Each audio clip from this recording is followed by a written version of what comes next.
So hey guys, iMAT here. In today's video, I've got my hands on the VWAR Loop Life.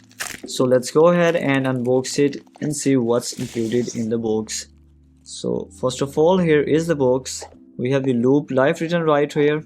So let's open it. We have this card on how to wear it. Then here is the band. It looks quite good in quality.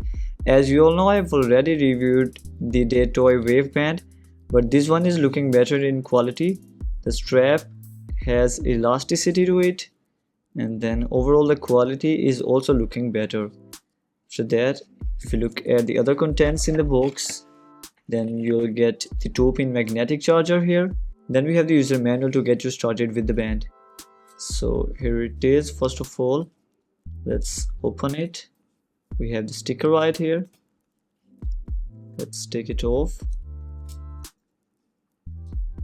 So here's a closer look on it. Here we have the sensors and the magnetic charging points. So let's wear it.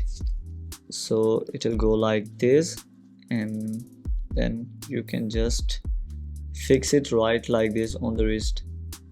So it's looking quite good, and unlike the Toy Wave band, in my opinion, it can fit on the wrist as well as the upper part of your arm too, and it looks quite good. I really like this color. So there are many color options available for it. It probably also comes with the ECG sensor inside it, looking at this button right here. So if you take a look at the user manual to check the application it is using, it's right here. Let's scan the QR code.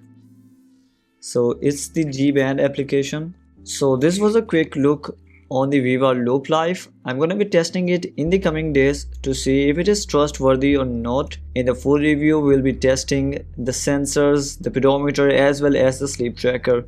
We will also test the waterproofing, and does it come with the additional features like clicking pictures, getting the notifications, and also the call notifications on the wristband or not. So make sure you follow iMAT Gadgets for the full testing of this VWAR Loop Life, and subscribe to Unboxed with iMAT for the future unboxings.